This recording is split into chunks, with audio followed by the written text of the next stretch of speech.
وعلى آله وأصحابه من الهدى قادة التقى اللهم اغفر لنا وارحمنا ومشايخنا وعلمنا ما جهلنا وارزقنا من القول والعمل وجنبنا الفواحش والمعاصي والخطايا والزلل اللهم اغفرنا واغفر واصلحنا شاننا كله لا إله إلا أنت أما بعد وبالإسناد المتصل منه إلى أمير المؤمنين رسول الله صلى الله عليه وسلم أبي عبد الله محمد بن إسماعيل البخاري رضي الله عنه وأرضاه ونفعنا بعلمه وحشرنا في جنته قال باب تحریم تجارت الخمر في المسجد. امام بخاری رضی اللہ تعالیٰ عنہ مسجد منکرات و فواحش کا تذکرہ مسجد میں برسبیل مسئلہ جائز ہے. یہی علامہ ابن بطال اور اکثر شراح کی رائے. علامہ ابن رحمۃ اللہ علیہ فرماتے ہیں یہ بات ظاہر اس کے بیان کی ضرورت نہیں بلکہ یہ بتانا مقصود ہے کہ تجارت خمر کی تحریم کا حکم مسجد میں نازل ہوا. علامہ رحمۃ اللہ علیہ یہ بات جو ارشاد فرمائی اس میں کوئی خاص اہمیت نہیں ہے، اور اگر یہی بات تھی تو یہ مسئلہ یہاں کے بجائے کتاب تفسیر میں ہونا چاہیے. آیت کا شان نزول اور اس کا وقت بیان کرنا کتاب تفسیر کے مناسب ہے. اور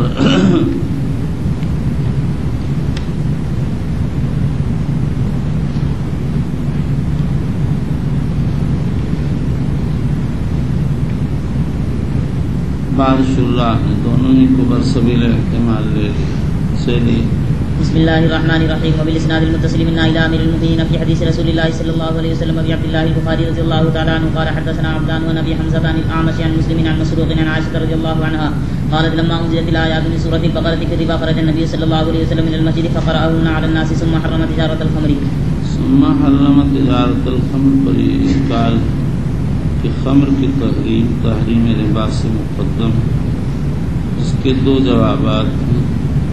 پہلا جواب تو یہ ہے ممکن کہ تحریم خمر مقدم تحریم ربا سے، لیکن تحریم تجارت خمر مؤخر تحریم ربا سے.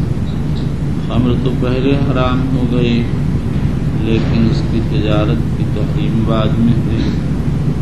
دوسرا جواب یہ ہے کہ حضور اکرم صلی اللہ علیہ وسلم نے تحریم ربا کے وقت تحریم خمر کو تاکید کے طور پر ذکر فرمایا. شے وشے اس کر جب ربا کی حرمت ہوئی اور آپ نے اس کو بیان کی تو اس کی مناسبت سے خمر کی تحریم کی بیان فرما دی، اس کی تجارت کی حرمت بھی بتا دی. وبالاسناد المتصل منا الى امير المؤمنين في حديث رسول الله صلى الله عليه وسلم ابي عبد الله البخاري رضي الله تعالى عنه قال باب الخدم للمسجد. امام بخاری کا مقصد یہ ہے کہ مسجد کے لیے کوئی مستقل خادم مقرر کر دینا زائد، خواہ متبرع ہو یا تنخواہ دار. امام بخاری رحمۃ اللہ علیہ اس کو آیت و روایت سے ثابت کیا. روایت سے تو ظاہر ہے کہ ایک آدمی مسجد کو جھاڑ دیا کرتا، اور آیت سے اس طرح ثابت کیا کہ حضرت مریم کی والدہ نے کہا تھا انی نذرت لک ما فی بطنی محررہ. ابن عباس کہتے ہیں معنی محررا للخدمہ، یعنی میں نے اپنے پیٹ کے حمل کے بارے میں یہ نظر مانی اگر وہ بچہ ہوا تو اس کو میں مسجد کی خدمت کے لیے چھوڑ دوں گی. اس سے معلوم ہوا کہ شرائع سابقہ میں بھی مسجد کی خدمت کے لیے آدمی ہوا کرتا تھا، حتیٰ کہ لوگ اس کی نظر مانتے. کیا آج اگر یہ نظر مانی جائے تو صحیح ہو جائے گی؟ اس مسئلے میں اختلاف ہے. بعض حضرات تو کہتے ہیں ہماری شریعت کا یہ حکم نہیں ہے، لیکن قاضی ابو یعلا وغیرہ کی رائے یہ ہے کہ اگر کوئی اپنی اولاد کے لیے اس طرح کی نظر مانتا تو اس کی نظر معتبر ہوگی. حافظ ابن رجب رحمۃ اللہ علیہ اسی کو اختیار کیا. چلیے امام احمد سے بھی منقول ہے کہ اگر کوئی آدمی اپنا غلام کعبہ کی خدمت کے لیے وقف کر دیتے نظر سے. چلیے. وبه قال حدثنا احمد بن واقد وقال حدثنا حماد بن ثابت عن رافع عن ابي هريره رضي الله عنه. اور یہ بھی ممکن ہے کہ مصنف نے اولویت بیان کی. مسجد کا جو خادم رہے گا تو مسجد کی دیکھ بھال رکھے گا، اس کی صفائی اہتمام کرے گا، اس کی ضرورتوں کی پورا کرتا رہے گا. چلیے. وبه قال حدثنا احمد بن واقد قال حدثنا حماد بن ثابت عن ابي رافع عن ابي هريره رضي الله تعالى عنه ان امرأة او قال رجلا كانت تقوم المسجد ولا أراه إلا امرأة فذكرت حديث النبي صلى الله عليه وسلم أنه صلى على قبرها. وبالإسناد المتصل منا إلى أمير المؤمنين في حديث رسول الله صلى الله عليه وسلم أبي عبد الله البخاري رضي الله تعالى عنه قال باب الأسير أو الغريم يربط في المسجد. اسیر، قیدی، غریم، قرضدار. امام بخاری کا مقصد یہ ہے مسجد میں کسی قیدی کو باندھ دینا جائے.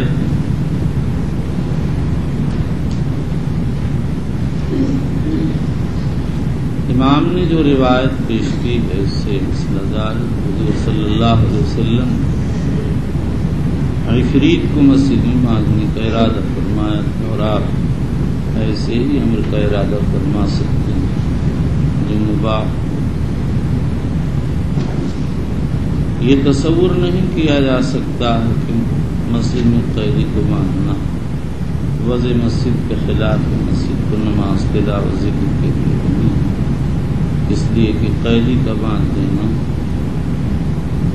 اس کے لیے جہاں تعلیم ہے وہیں مسلمانوں کو اس سے کے شر سے بچانا بھی ہے. اور مسجد مصالح مسلمین کے لیے بنائی گئی، اس لیے ایسا عمل جس کا مصلحت المسلمین سے تعلق ہو جائے اسی میں مسجد میں قیدی کو باندھ دینا. چلیے.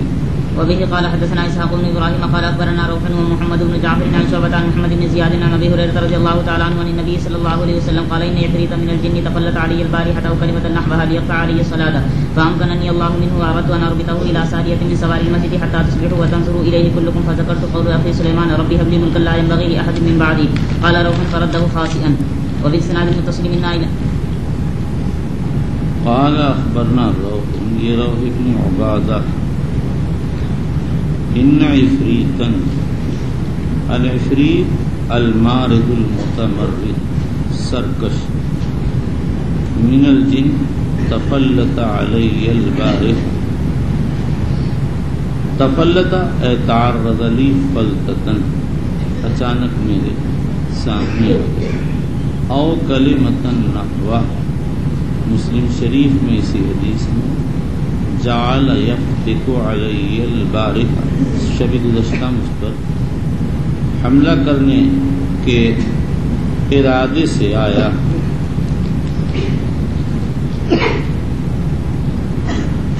اس حدیث سے جن کا ثبوت ہوتا ہے. تمام اہل حق اس کے قائل ہیں. فلاسفہ نے انکار کیا اور ان کا یہ خیال ہے کہ اگر جنات کا وجود ہوتا تو ہم کو پتہ چلتا، لیکن ہر موجود کا پتہ چلنا ضروری نہیں ہے اور نہ ہر شخص کو ضروری. جنات موجود ہیں، ان کا پتہ بعض لوگوں کو چل جاتا ہے. لیقطع علی الصلاۃ، تاکہ میری نماز کو کاٹ دے، یعنی اس کے خشوع کو ختم کرے، اس لیے کہ جب وہ میری طرف متوجہ ہوگا تو میں بھی اس کی طرف متوجہ ہوں گا جس سے نماز کی ایک سوئی پر اثر پڑے گا۔ فَأَمْكَنَنِ اللَّهُ مِنْهُ، اللہ نے مجھ کو اس کے اوپر قابو دے دیا۔ اس سے معلوم ہوا کہ حضور صلی اللہ تعالی علیہ وسلم اس جن کو دیکھا تھا۔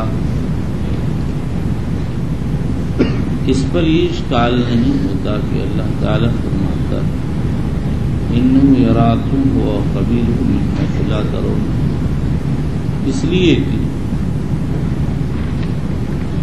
آیت شریفہ میں حیثیت کی قید رکھی ہوئی ہے، یعنی ان کے دیکھنے کے وقت ان کو نہیں دیکھتے، ہو سکتا انسان ان کو دیکھے لیکن وہ نہ دیکھ رہے۔ اور خطابی فرماتے ہیں آیت کا تعلق عام و اغلب سے ہے، یعنی عام حالات میں انسان ان کو نہیں دیکھتا۔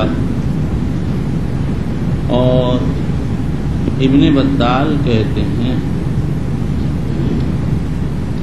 جب وہ اپنی اصلی صورت میں ظاہر ہو تو ان کو کوئی نہیں دیکھ سکتا، ہاں اس حال میں دیکھنا حضور صلی اللہ علیہ وسلم کی خصوصیت۔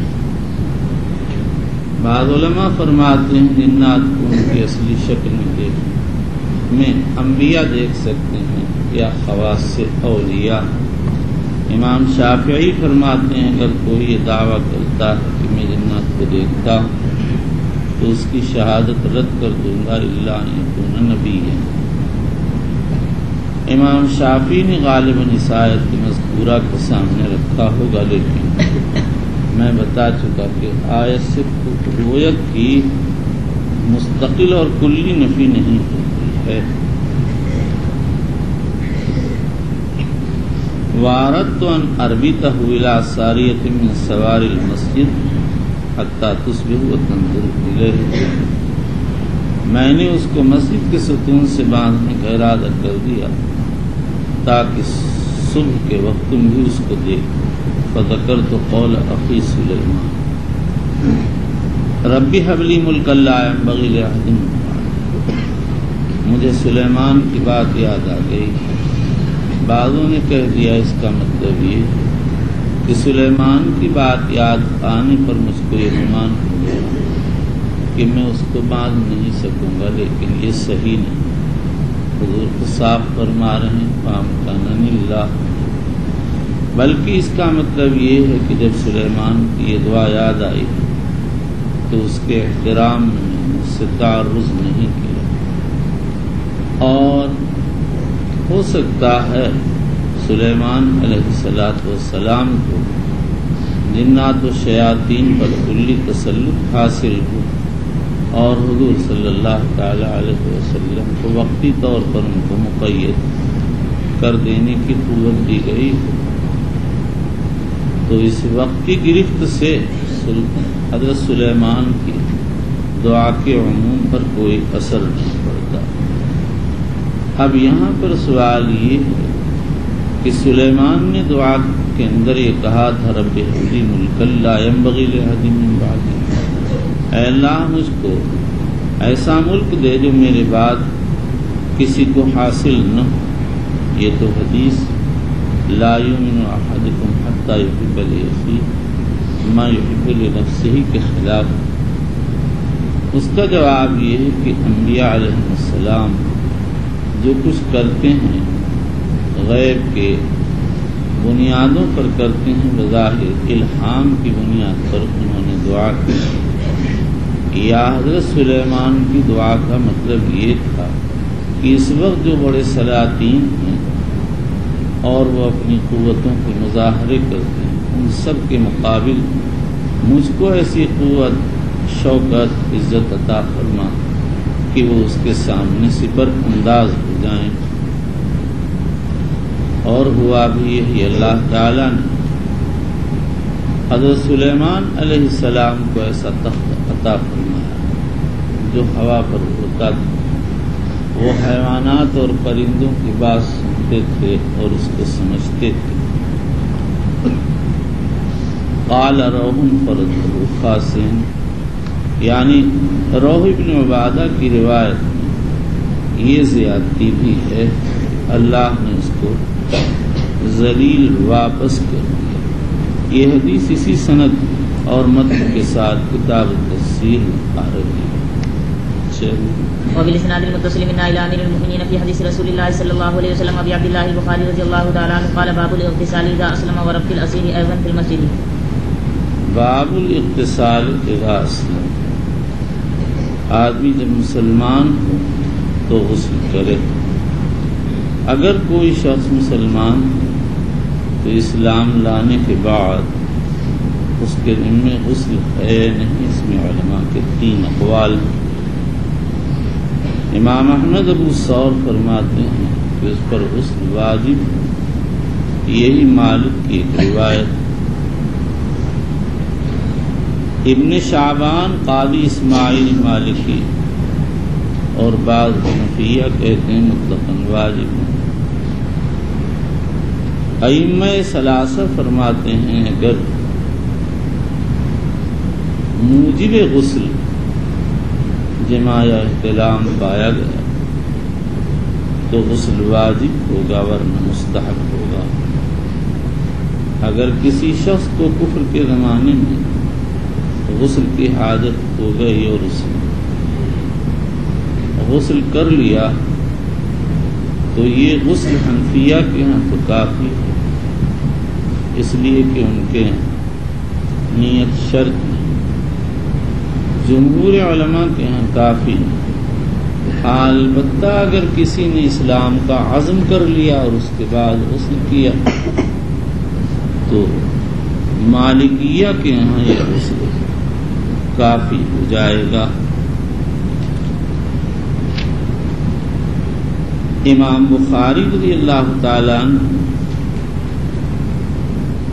کے ترجمے سے معلوم ہوتا ہے کہ ان کے نزدیک اسلام قبول کرنے کے بعد غسل کرنا ضروری ہے۔ جو لوگ غیر ضروری کہتے ہیں، جو ضروری کہتے ہیں وہ کہتے ہیں۔ ابو داؤد میں حدیث ہے، ایک صحابی مسلمان حضور صلی اللہ تعالی علیہ وآلہ وسلم ان سے فرمایا کہ جا کر غسل کر لو، لیکن اکثریت یہ کہتی ہے سینکڑوں لوگ مسلمان ہوئے بلکہ ہزاروں، اور حضور صلی اللہ علیہ وسلم نے کسی کو غسل کا امر نہیں فرمایا۔ اس لیے یہ سمجھا جائے گا کہ جہاں کسی کو غسل کا امر فرمایا اور کوئی وقتی بات ہوگی یا تنظیف کے لیے فرمایا ہوگا، ان کے حالات صاف ستھرے نہ رہنے ہوں گے۔ اس کے بعد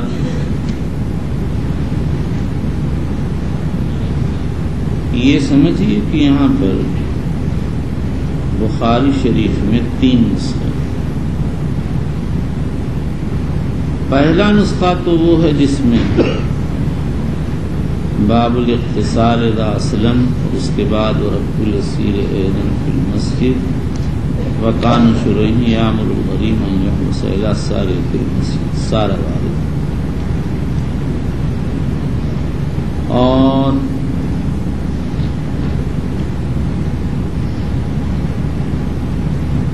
ابو محمد اصیلی کے نسخے میں ورب الاسیر ایضا ثابت ہے، اور بعض نسخوں میں سارا ترجمہ ثابت ہے۔ پہلے دونوں نسخوں پر اشکال ہے۔ پہلے نسخے پر 2 اشکالات۔ پہلا اشکال تو یہ ہے کہ اس میں ترجمہ مکرر ہے اور بخاری کی عادت تکرار ترجمہ کی نہیں۔ اور دوسرا اشکال یہ ہے کہ باب الاغتسال اذا اسلم کو ابواب المساجد سے کوئی مناسبت نہیں۔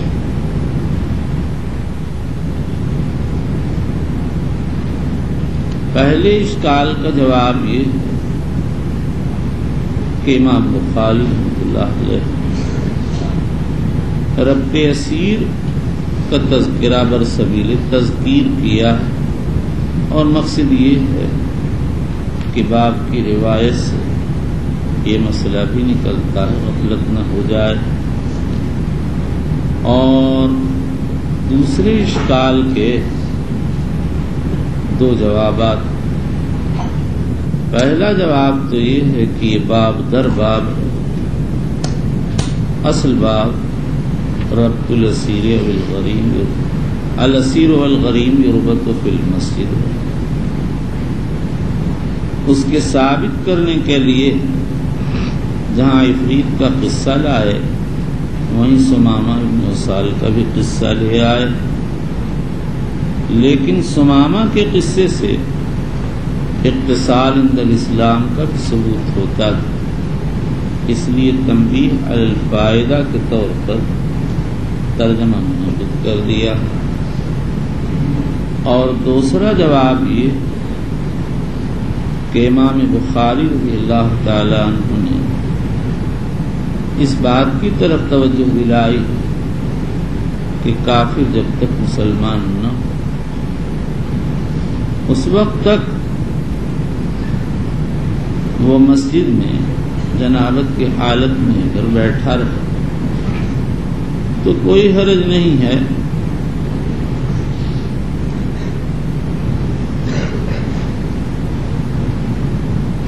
مسلمان ہی نہیں ہوا، لیکن جب مسلمان ہو گیا تو اس کو جنابت کی حالت میں مسجد میں بیٹھنا مناسب نہیں، نکل کر غسل کرنا چاہیے تاکہ اقامت فی المسجد جائز۔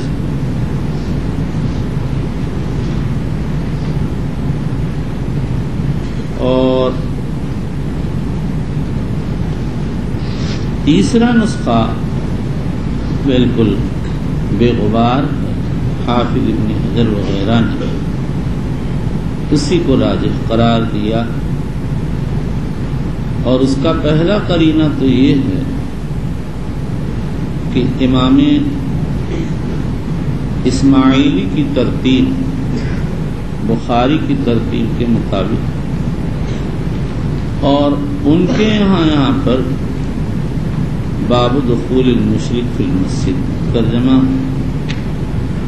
سے معلوم ہوا کہ بخاری نے کوئی ترجمہ منعقد نہیں کیا۔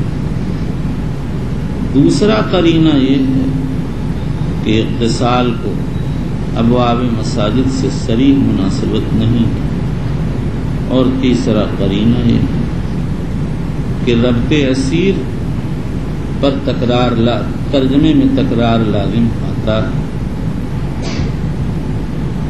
حافظ ابن حجر اسقلانی کہتے ہیں ہو سکتا ہے بخاری نے ترجمے کے لیے بیاض چھوڑی، بعضوں نے اپنے فہم کے مطابق بیاض کو پر کر دیا، لیکن اتنا بڑا توہم بہت مشکل ہے۔ اس کے معنی یہ ہے کہ بخاری میں لوگوں نے اپنی طرف سے تصرفات کیے، اس لیے بہتر یہی ہے کہ باب الاغتسال اذا اسلم کے وجود کی صورت میں ان دو توجیہوں میں سے کوئی ایک توجیہ اختیار کی جائے جو بیان کی گئی ہیں۔ چلیے وبه قال وكان شريح يأمر الغديم أن يخلص إلى سارية المسجد. ابھی تو پڑھ دیا تھا، چلتے رہیے چلیے۔ وبه قال حدثنا عبد الله بن يوسف قال حدثنا ليس قال حدثني سعيد بن أبي سعيد أنه سمع أبا هريرة رضي الله تعالى عنه قال بعث النبي صلى الله عليه وسلم خيلا قبل نجد فجاءت برجل من بني حنيفة يقال له سمامة بن أسال فربطوه بسارية من سواري خيلا چلو پوری روایت فقال إليه النبي صلى الله عليه وسلم فقال أدركوا سمامة فانطلق إلى نخل قريب من المسجد فاغتسل ثم دخل المسجد فقال أشهد أن لا إله إلا الله وأن محمدا رسول الله۔ حضرت نبی اکرم صلی اللہ علیہ وآلہ وسلم ابن اسحاق کے بیان کے مطابق سن 2 ہجری میں محمد ابن مسلمہ کی قیادت میں 30 آدمیوں کا ایک سریہ روانہ فرمایا نجد کی طرف۔ سمامہ ابن وسال حنفی عمرے کے لیے جا رہے تھے، یہ لوگوں کو پکڑ لے آئے اور مسجد کے ستون سے باندھ دیا۔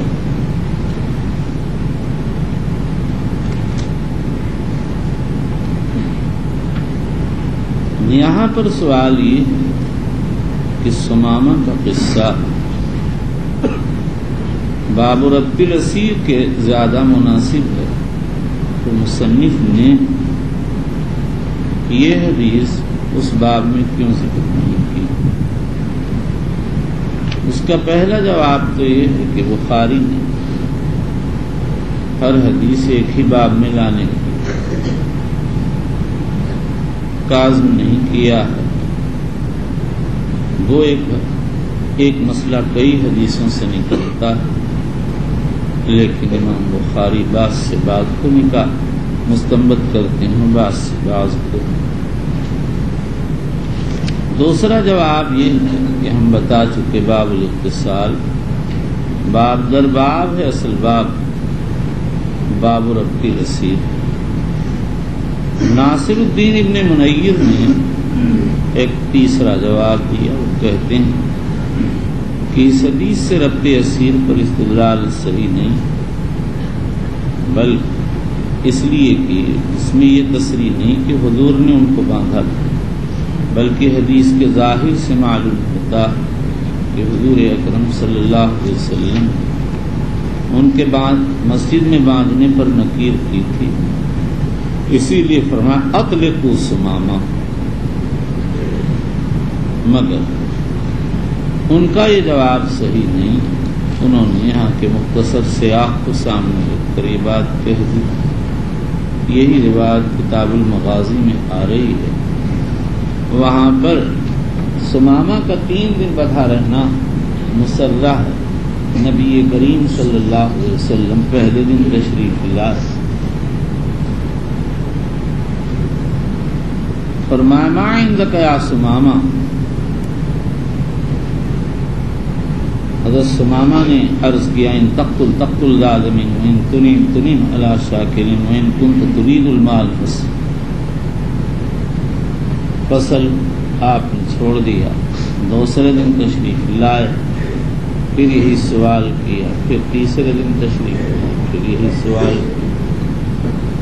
معلوم ہوا کہ سمامہ کو مسجد میں حضور صلی اللہ علیہ وسلم اذن سے باندھا گیا۔ بھلا یہ کیسے ہو سکتا کہ حضرات صحابہ بغیر حضور صلی اللہ علیہ وسلم کے ارشاد سمامہ کو مسجد میں لا باندھے؟ بلکہ ابن اسحاق کی روایت میں تصریح ہے کہ صحابہ نے نبی اکرم صلی اللہ علیہ وسلم کے اذن سے ان کو مسجد میں باندھا۔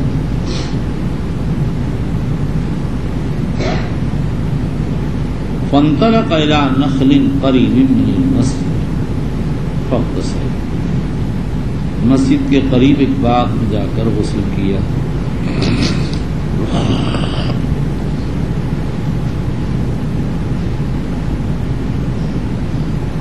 نخل نون اور خائے مجمع کے ساتھ کھجور کا باغ۔ اب الوقت کے نسخے میں یہاں نجل بالنون والجیم واقع ہوا، جس کے معنی ہے وہ پانی جو زمین سے خود نکلتا۔ بعض علماء نے اس لفظ کو راجح کہہ دیا، لیکن یہ صحیح نہیں ہے، اور بعضوں نے قاضی عیاض کی طرف ترجیح کی نسبت کر دی، یہ بھی صحیح ہے۔ قاضی عیاض رحمۃ اللہ علیہ تو بالنون والخاء راجح قرار دیا۔ فاغتسل، جا کر انہوں نے غسل کیا۔ ثم دخل المسجد فقال اشهد ان لا اله الا الله وان محمد رسول اللہ۔ اس سے معلوم ہوا کہ اسلام لانے پر غسل کو مقدم کیا جا سکتا۔ امام نسائی نے یہی ترجمہ منعقد کیا، لیکن امام نووی فرماتے ہیں کہ اسلام کی تقدیم واجب، کفر سب سے بڑی معصیت ہے، اس پر ایک سیکنڈ رہنے کی اجازت نہیں، اور نسائی کا ترجمہ صحیح ہے۔ امام ازرعی فرماتے ہیں نسائی کی مراد یہ ہے کوئی دل سے مسلمان ہو جائے تو اظہار اسلام کے لیے پہلے غسل کر سکتا ہے۔ بیہقی کی روایت اظہار اسلام کی تصریح وارد ہوئی ہے۔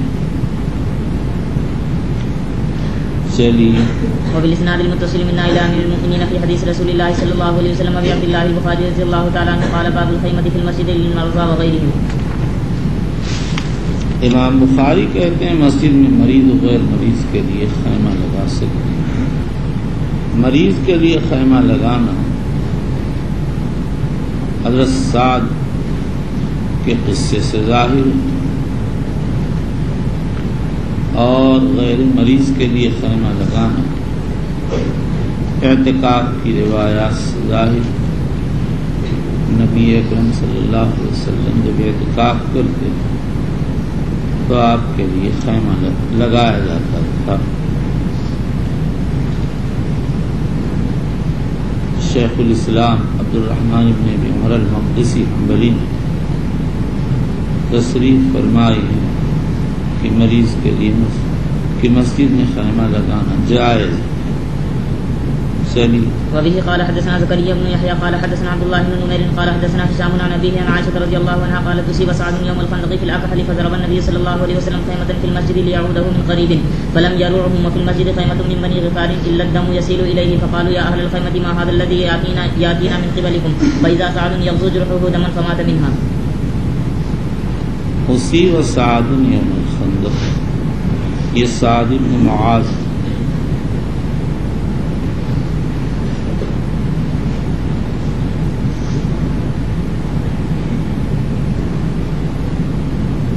حبان ابن العارقہ نے جنگ خندق میں ان کو پتھر مارا جس سے ان کی رگیں اکحل کٹ گئی۔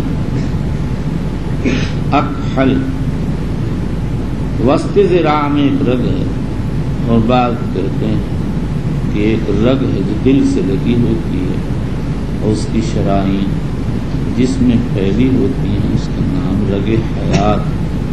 اس کو ذرا قریب پر ادھر میں تھک جاتا بس میرے منہ سے تو لگاؤ۔ اس کا نام رگ حیات، اس کے کٹ جانے سے آدمی مر جاتا ہے۔ وضرب النبی صلی اللہ علیہ وسلم خیمة فی المسجد لیعودہ من قریب، نبی اکرم صلی اللہ علیہ وسلم نے ان کے لیے مسجد میں خیمہ لگوا دیا تاکہ آپ قریب ہی سے عیادت کر لیں۔ بعض لوگوں نے یہ سمجھ لیا کہ یہاں مسجد سے وہ مسجد مراد جو دیار بنو قریظہ میں وقتی طور پر نماز پڑھنے کے لیے مقرر کر لی گئی تھی، لیکن یہ غلط ہے۔ ابن اسحاق اور ابن سعد کی روایتوں میں مفصل قصہ وارد ہوا۔ حضور صلی اللہ علیہ وسلم نے حضرت سعد کے متعلق فرمایا ان کو مسجد میں ٹھہرا دیا جائے، اور رفیدہ انصاریہ کا خیمہ تو اس میں ٹھہرا دیے گئے۔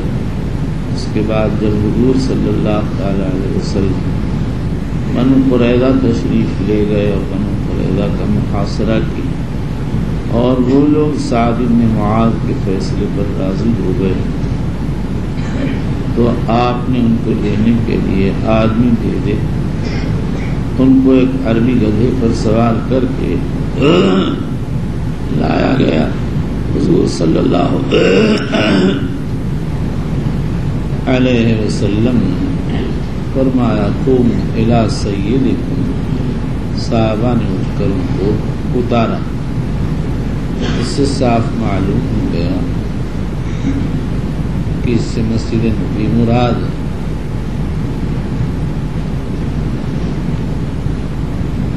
فلم يرعهم وفي المسجد خیمہ من بنی غفار الا الدم يسيل، یعنی بنی غفار کے خیمے کی طرف خون بہ بہ کر کے آ رہا تھا. فقالوا یا اہل الخیمہ ما ھذا الذی یاتینا من قبلکم. غفاری خیمہ والوں نے اس خیمے والوں سے پوچھا جس میں سعد مقیم تھے کہ یہ کیسا خون کھا رہا ہے. فیضا سعد یغزو جرحہ دما. دیکھا گیا تو سعد کا زخم پھوٹ گیا اور خون بہ رہا تھا. یغزو یسیل. جس وقت خیمہ لگایا میں ان کو ٹھہرایا گیا اس وقت ان کا خون رکا ہوا اس لیے اس سے یہ استدلال نہیں ہو سکتا کہ مسجد کے اندر خون بہنے کی حالت میں کسی آدمی کو داخل ہونا ٹھہرنا جائز. چلیے. وبالاسناد المتصل من الى امير المؤمنين في حديث رسول الله صلى الله عليه وسلم بعبد الله البخاري رضي الله تعالى عنه قال باب ادخال البعيد في المسجد للعلة.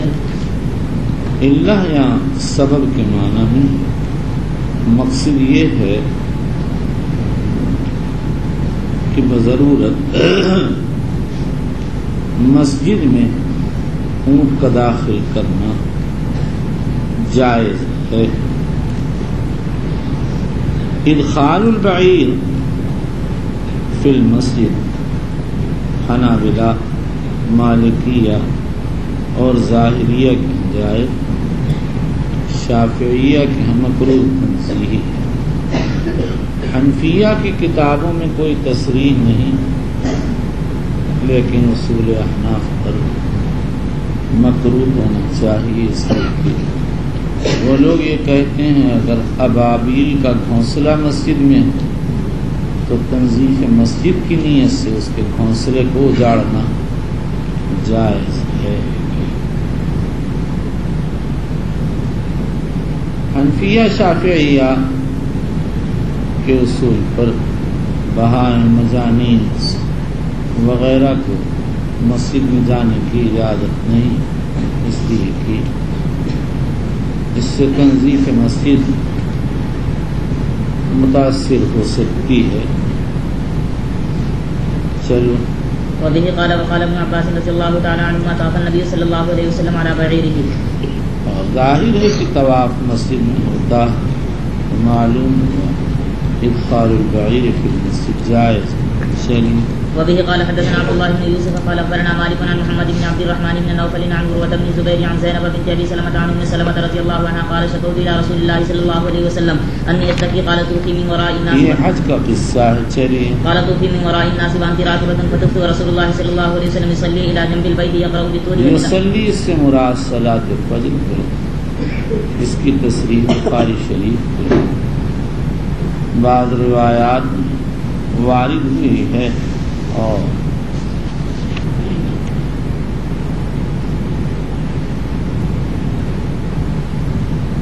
ابواب قرات میں بخاری نے اس کی طرف اشارہ کیا اور اسماعیلی کی روایت میں تصریح. ابن خزیمہ کی ایک روایت میں یہ ہے کہ یہ شایع آخرہ کا حصہ ہے. یہ ابن عدلہ لہیہ کی تخالیق میں سے. چلیے. يصلي الى جنب البيت يقرأ بالطور وكتاب مسطور. وبالاسناد المتصل منا الى امير المؤمنين في حديث رسول الله صلى الله عليه وسلم ابي عبد الله البخاري رضي الله تعالى عنه قال باب.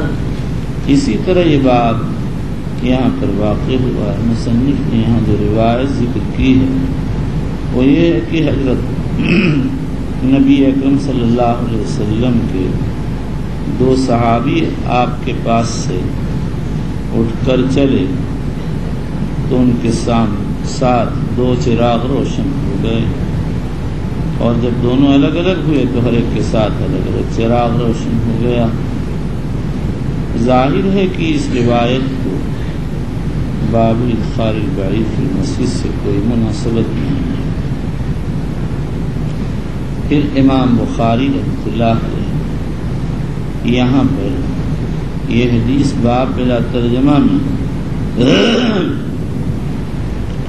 کیوں ذکر فرمائی؟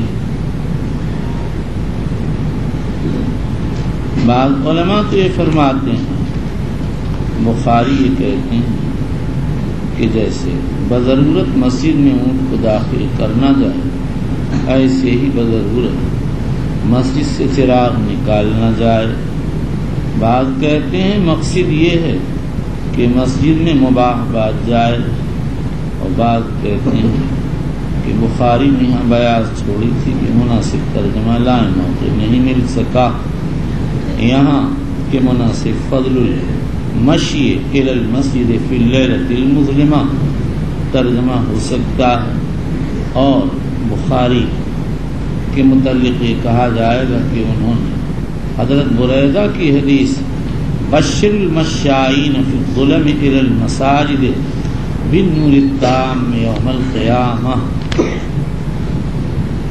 رواہ احمد و ابو داؤد و ترمذی کی طرف اشارہ کیا. حضرت شیخ رحمۃ اللہ علیہ اپنے والد مولانا محمد یحییٰ کاندھلوی رحمۃ اللہ علیہ سے نقل کرتے تھے. وہ فرماتے تھے کہ ان دونوں صحابیوں کے ساتھ جو لاٹھی تھی اس کا سرا اونٹ کی منہ کی شکل کا تھا. حضرت شیخ فرماتے تھے میں نے اس کو بہت تلاش کیا لیکن کہیں سراغ نہیں ملا.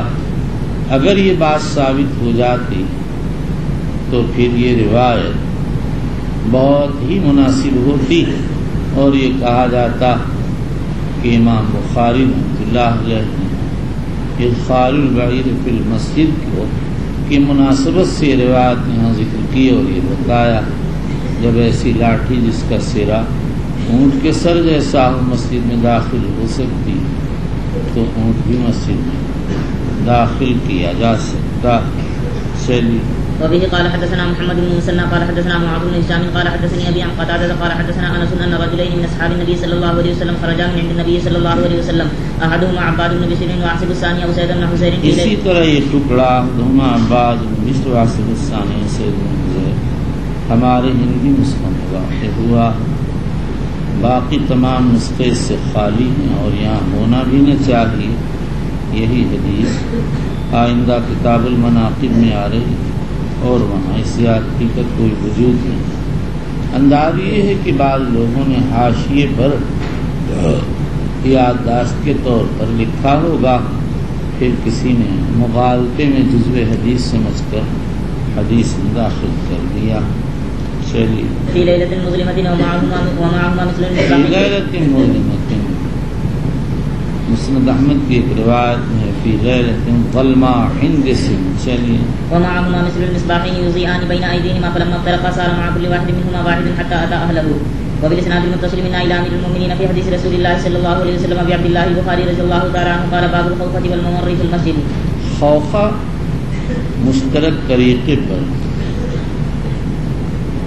ہوا کے روشن دان، ہوا اور روشنی کے روشن دان اور اس چھوٹی کھڑکی کے لیے بولا جاتا جو دو گھروں کے بیچ میں لگا دی جاتی تاکہ ایک سے دوسری تک پہنچ پائیں. کبھی اس پر دروازہ ہوتا ہے کبھی نہیں ہوتا. امام بخاری کی مراد معنی ثانی ہے، اسی لیے بطور عطف تفسیری کے فرما دیا والممر گزرنے کی کھڑکی. یہ ظرف ہے مرور سے. حضرت امام کا مقصد یہ ہے کہ اگر کسی کا مکان مسجد کی دیوار سے ملا ہوا تو وہ اپنے مکان سے چھوٹی سی کھڑکی مسجد میں نماز کے آنے جانے کے لیے کھول سکتا ہے. بدر الدین زرکشی نے اس کی تصریح کی ہے. حافظ ابن رجب فرماتے ہیں امام کے لیے تو جائز ہے کیونکہ اس کا نفع امت المسلمین کو حاصل ہوتا ہے، لیکن عوام کے لیے جائز نہیں. مصنف کے ترجمے سے عموم معلوم ہوتا ہے.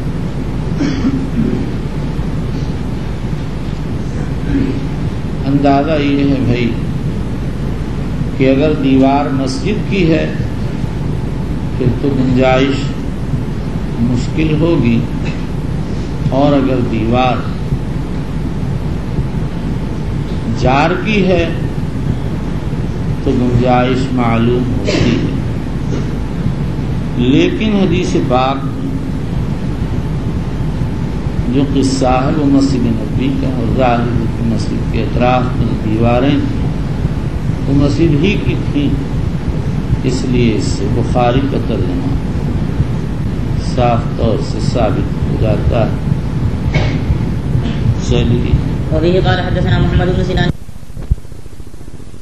بصری بن سعید، نفس الامری طور پر تو یہی ثواب ہے۔ ابو النضر عبید بن حنین اور بصر بن حنین اور سعید دونوں سے روایت کرتے ہیں، اور یہ دونوں بھی سعید سے، لیکن روایتی حیثیت سے وہم ہے، اس لیے کہ یہاں بخاری کی اس روایت ہے عن ابو النضر عن عبید بن حنین عن بصر بن سعید، عبید اور بصر کے مابین واو عاطفہ نہیں۔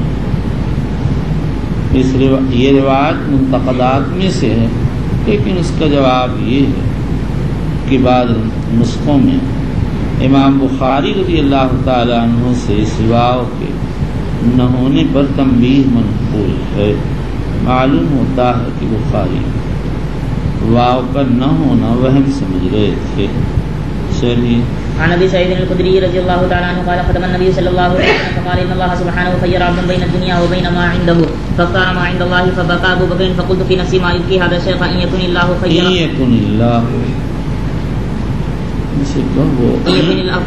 الله خير عبدا بين الدنيا وبين ما عنده۔ ابو سعید کہنے لگے اگر اللہ نے اپنے ایک بندے کو دنیا آخرت میں اختیار دیا اور اس نے دنیا کو آخرت کو اختیار کر لیا تو ان بڑے میاں کو رونے کی کیا ضرورت ہے۔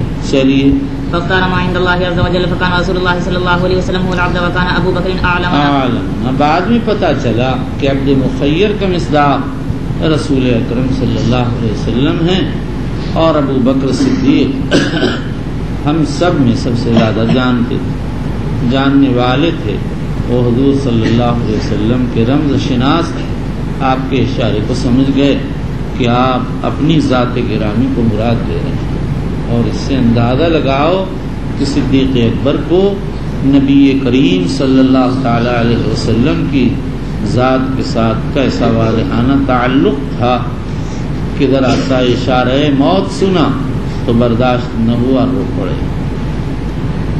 چلیے، فقال يا ابا بكر لا تبكي ان امن الناس علي في صحبته وماله ابو بكر ولو كنت متخذا من امتي۔ ابو بکر نہ رو، میرے اوپر سب سے زیادہ احسان رفاقت میں مال کے اعتبار سے ابو بکر کا ہے۔ چلیے، ولو كنت متخذا من امتي خليلا لاتخذت ابا بكر ولا، اگر میں اپنی امت کے کسی فرد کو اپنا خلیل بناتا تو ابو بکر کو اپنا خلیل بناتا۔ اس سے معلوم ہوا کہ نبی اکرم صلی اللہ تعالی علیہ وسلم کا کوئی خلیل نہیں تھا۔ اشکال یہ ہے کہ احادیث میں وارد صحابہ فرماتے سمے تو خلیلی صلی اللہ علیہ وسلم، اس کا جواب یہ ہے کہ حضور تو صحابہ کے خلیل تھے، لیکن صحابہ میں کوئی حضور کا خلیل نہیں تھا۔ اس پر یہ اشکال ہے کہ بھئی جیسا عمل ویسا بدلا، جب صحابہ آپ سے ایسی والہانہ محبت رکھتے تھے کہ آپ کو اپنا خلیل جانتے تھے، تو آپ اپنے صحابہ سے ایسی محبت کیوں نہیں رکھتے تھے؟ اس کا جواب یہ ہے کہ حدیث سے یہ ثابت ہے کہ آپ کے خلیل اللہ تھے، اور ایک ہی خلیل ہو سکتا ہے۔ جب اللہ بن گئے تو عباد اللہ کی گنجائش باقی ہی نہ رہی۔ خلیل وہ دوست کہلاتا ہے جس کی محبت خلت القلب، دل کی گہرائی کے اندر، دل کے بیچ میں جو فرجہ اور کشادگی ہے اس میں گھس جائے، وہاں تو ایک کے بعد کسی کی گنجائش ہوتی ہے۔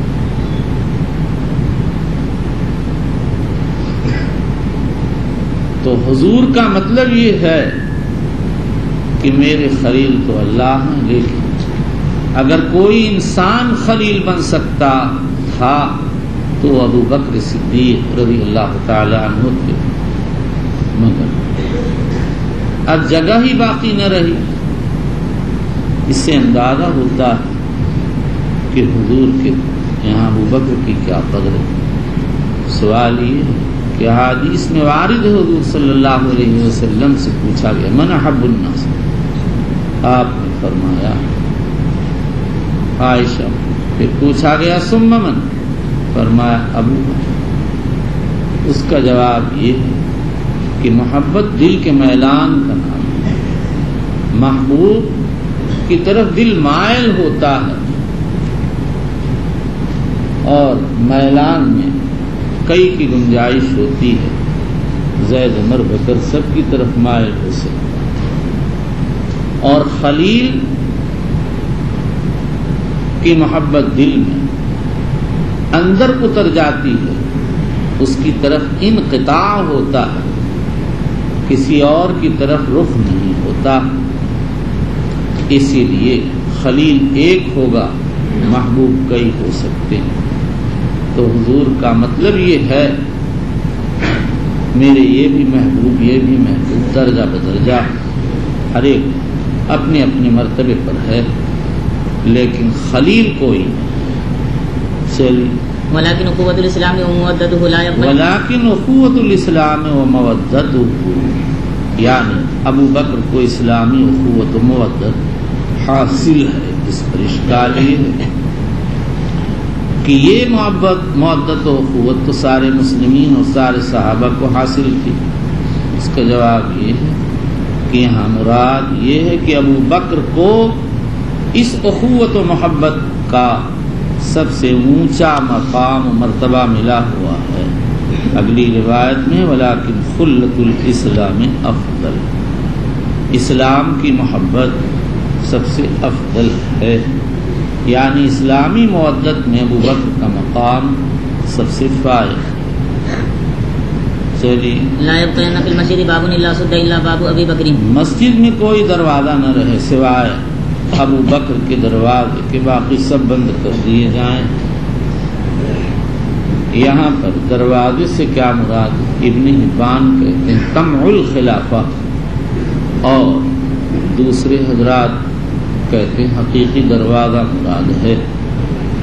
اگر اول معنی لیے جائیں تو مطلب یہ ہے کہ کسی اور کو خلافت کی طمع کی گنجائش نہیں، اگر کوئی کر سکتا ہے تو ابو بکر، اور اگر ثانی معنی لیے جائیں تو بات ظاہر ہے، یعنی سب لوگ مسجد کی طرف جو دروازے کھولے ہوئے ہیں بند کر دیں، صرف ابو بکر کا دروازہ باقی رہے۔ اور آپ نے ان کا استثناء اس لیے فرما دیا کہ آپ کو یہ معلوم تھا کہ آئندہ وہی خلیفہ ہوں گے، انہی کو مسلمانوں کے امور کی وجہ سے نماز کے لیے، وعظ و نصیحت کے لیے، وفود سے ملاقات کے لیے بار بار مسجد میں آنا پڑے گا، اس لیے وہ اپنا دروازہ باقی رکھے۔ اب یہاں پر سوال یہ ہے کہ اس روایت میں یہ وارد ہے لا یبقین باب فی المسجد الا سد الا باب ابی بکر، اور ترمذی میں ایک روایت میں وارد ہوا سدوا عنی کل باب الا باب علی، جس سے معلوم ہوا علی کے باب کا بھی استثناء ہوا۔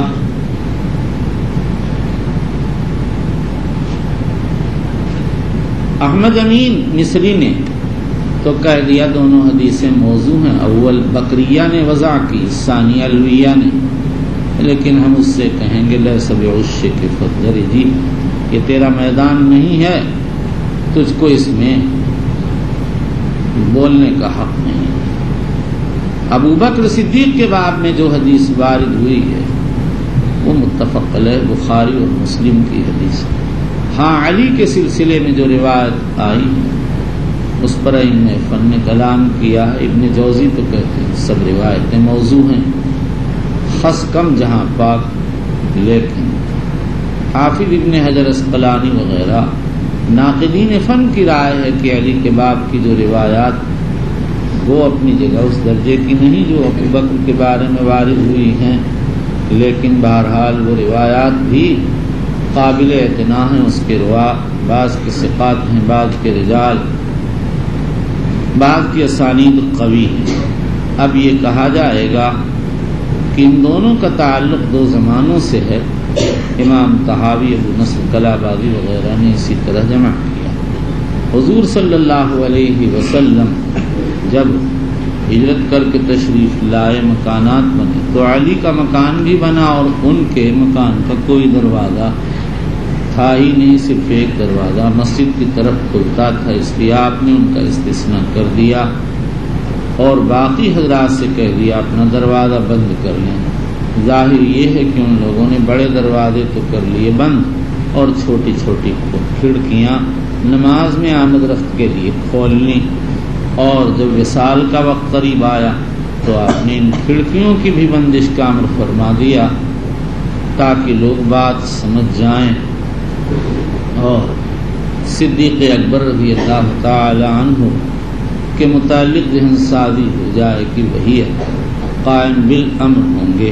چلیے وبه قال حدثنا عبد الله بن محمد الجعفي قال حدثنا وهب بن جرير قال حدثنا ابي قال سمعت يعلى بن حكيم عن كريمة عن ابن عباس رضي الله تعالى عنهما قال خرج رسول الله صلى الله عليه وسلم في مرضه الذي مات فيه عاصبا رأسه بخرقة فقعد عليه۔ آپ اپنے سر کو ایک پٹی سے باندھے ہوئے تھے، خرقہ سے امامہ بھی مراد ہو سکتا ہے، کپڑے کی پٹی بھی ہو سکتی ہے۔ چلیے فقعد على المنبر فحمد الله وثنى عليه ثم قال انه ليس من الناس احد امن علي في نفسه وماله من ابي بكر بن ابي قحافة ولو كنت متخذا من الناس خليلا لاتخذت ابا بكر خليلا ولكن قلة الاسلام افضل سدوا عني كل خوفة في هذا المسجد غير خوفة ابي بكر وبالاسناد المتصل خوخا چھوٹی سی کھڑکی۔ مصنف نے اشارہ کر دیا کہ پہلی روایت میں باب سے مراد خوخا ہے، اسی لیے ترجمے میں فرمایا باب الخوخۃ والممر الى المسجد فی المسجد۔ چلیے وبالاسناد المتصل من الى امير المؤمنين في حديث رسول الله صلى الله عليه وسلم ابي عبد الله البخاري رضي الله تعالى عنه قال باب الابواب والغلق للكعبة والمساجد۔ ابواب دروازے، غلق اور روک یا قفل۔ حضرت امام بخاری کہتے ہیں کعبہ اور مساجد کے لیے دروازہ اور قفل لگانا جائز ہے مصنف کے پاس۔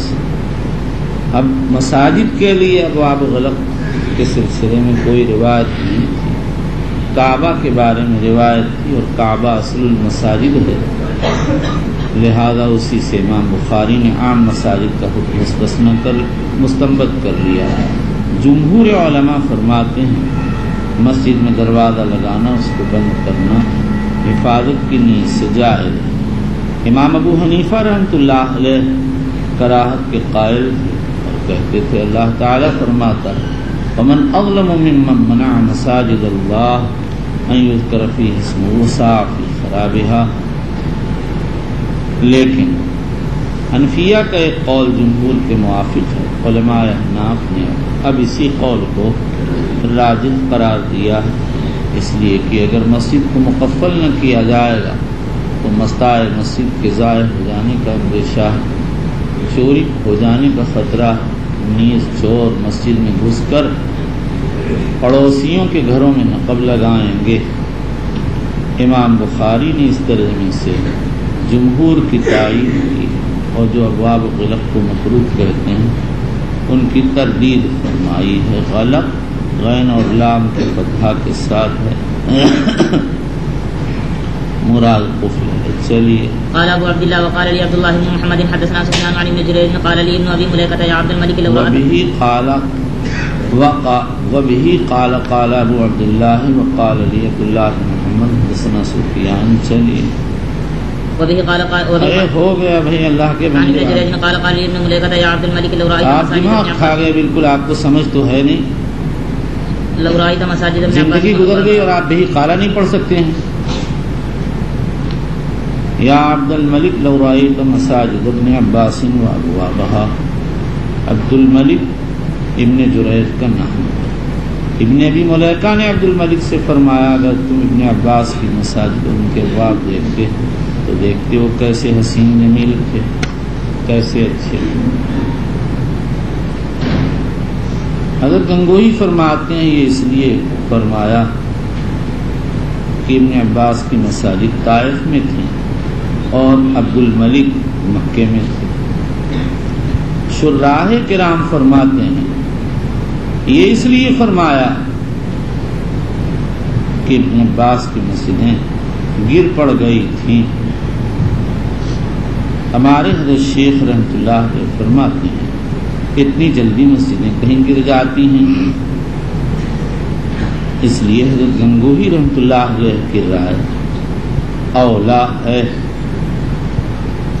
لیکن اس میں کوئی تعجب نہیں کہ وہ مسجدیں گر پڑ گئی ہوں۔ حضرت ابن عباس رضی اللہ تعالیٰ عنہ کی وفات سن 68 میں ہے اور ابن جریج کی ولادت سن 50 یا سن 80 میں ہے۔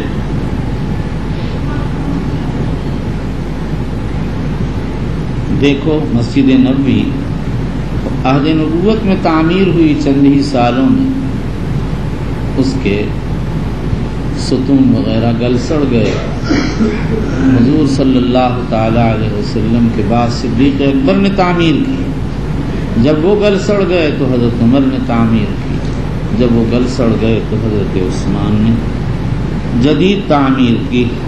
وبه قال حدثنا ابو النعمان وقتيبة بن سعيد قال حدثنا حماد بن زيد عن ايوب عن نافع عن ابن عمر رضي الله عنهما ان النبي صلى الله عليه وسلم قدم مكة فدعا عثمان بن طلحة ففتح الباب فدخل النبي صلى الله عليه وسلم وبلال واسامة بن زيد وعثمان بن طلحة۔ یہ عثمان بن طلحہ حجبی ہیں، کلید بردار کعبہ تھے، انہیں کے خاندان میں کعبہ کی کلید رہتی تھی، اس لیے آپ نے فرمایا کہ تالی لے کر آؤ، چلیے۔ ثم اغلق الباب فلبث فيه ساعة، اغلق الباب دروازہ بند کر دیا گیا تاکہ ازدحام نہ ہو اور حضور صلی اللہ علیہ وسلم سکون قلب کے ساتھ رہیں۔ ابن بطال کہتے ہیں یہ اس لیے کیا تھا تاکہ لوگ یہ نہ سمجھیں کہ کعبہ میں نماز پڑھنا سنت ہے اور اس کا التزام شروع کر دیں۔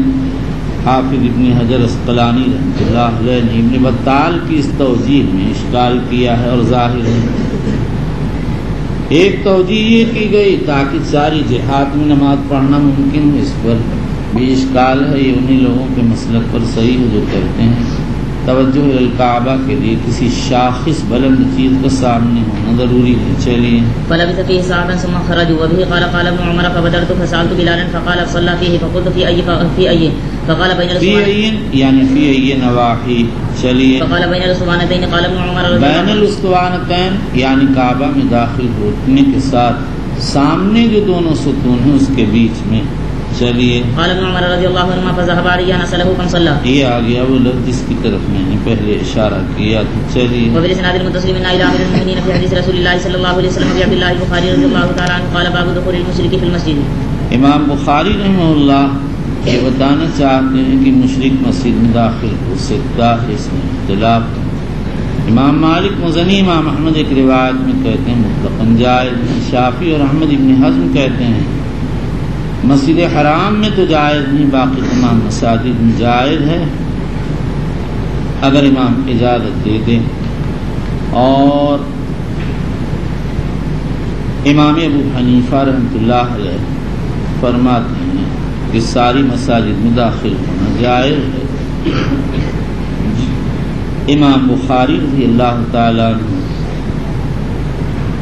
بظاہر جمہور علماء کے ہم خیال جو لوگ یہ کہتے ہیں کہ ساری مساجد میں داخل ہونا جائز، وہ کہتے ہیں حضور صلی اللہ علیہ وسلم نے ثمامہ ابن اسال کو مسجد نبوی میں بدھوا دیا اور وہ مشرک تھے، اور مسجد نبوی کے حکم میں ساری مساجد حتیٰ کہ مسجد حرام بھی ہیں۔ اس پر یہ اشکال ہے کہ قرآن کریم میں انما المشرکون نجس فلا يقربوا المسجد الحرام بعد عامهم هذا، اسی لیے امام شافعی احمد ابن حزم کہتے ہیں مسجد حرام میں تو داخلہ جائز نہیں، باقی اور مساجد میں جائز ہے۔ فریق اول کہتا ہے جب مسجد حرام میں جائز نہیں تو کسی اور میں بھی جائز نہ ہوگا، لیکن جو لوگ تفصیل کے قائل وہ کہتے ہیں مسجد حرام میں تو آیت کی وجہ سے ناجائز اور باقی مساجد میں ثمامہ کے قصے کی وجہ سے جائز ہے۔ حنفیہ نے آیت کا جواب یہ دیا کہ یہاں آیت میں نجاست سے نجاست اعتقاد مراد ہے، اس پر اشکال یہ ہے کہ اگر نجاست اعتقاد کو سامنے رکھا جائے تو قرآن کا اگلا جملہ فلا يقربوا المسجد الحرام مالکیہ کی تائید کرے گا، اس لیے کہ جب نجاست اعتقاد مسجد حرام میں جانے سے مانے تو دیگر مساجد میں بھی مانے ہونا چاہیے۔ اس لیے صحیح یہ ہے کہ یہاں پر حقیقی نجاست مراد ہے۔ بعض حنفیہ نے جواب دیا کہ لا یقرب المسجد الحرام میں قرب سے مراد قرب للحج والعمرہ ہے، اور بعضوں نے جواب یہ دیا کہ قرب علی وجہ الغلبہ ہے، لیکن یہ توضیحات بعید ہیں، بلکہ نصوص کو سامنے رکھنے سے معلوم ہوتا ہے کہ جمہور کا مسلک قوی ہے، اور امام محمد نے سیر کبیر میں یہی لکھا ہے، اور کہتے ہیں سیر کبیر امام ابو محمد کی آخری تالیف ہے، لہذا تفصیلی مذہب ہی راجح ہوگا کہ عام مساجد میں اجازت ہے اور مسجد حرام میں اجازت ہے۔ امام بخاری بھی شاید اسی کے قائل ہیں، انہوں نے دخول المشرک فی المسجد کا ترجمہ منعقد کیا، دخول المشرک فی الحرم کا ترجمہ منعقد نہیں فرمایا۔ وبه قال حدثنا قتيبة قال حدثنا الليث عن سعيد بن ابي سعيد انه سمع ابا هريره رضي الله تعالى عنه يقول بعث رسول الله صلى الله عليه وسلم خيلا قبل نجد فجاءت برجل من بني حنيفه يقال له ثمامة بن سالم فربطوه بسارية من سوار المسجد وبالاسناد المتصل منا الى امير المؤمنين في حديث رسول الله صلى الله عليه وسلم ابي عبد الله البخاري رضي الله تعالى عنه قال باب رفع الصوت في المسجد، باب رفع الصوت فی المسجد، یعنی مسجد میں آواز بلند کرنا مکروہ ہے۔ حضرت عمر رضی اللہ تعالی عنہ اس پر نکیر فرمائی، لیکن اگر بضرورت آواز بلند ہو تو اس کی گنجائش ہے۔ رفع الصوت فی المسجد مالکیہ اور اسی طرح سے شافعیہ کی مکروہ ہے، حتیٰ کہ امام مالک کو مطلقاً کراہت کے قائل ہیں، اگرچہ علم کی بات ہو تب بھی آواز کو بلند کرنا ان کے ہاں مکروہ ہے۔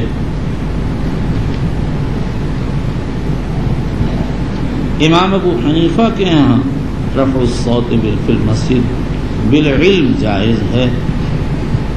امام ابو حنیفہ اپنے تلامذہ کے ساتھ بیٹھے ہوئے تھے، طلبہ آپس میں تکرار و مذاکرہ کر رہے تھے، آواز بلند ہو رہی تھی۔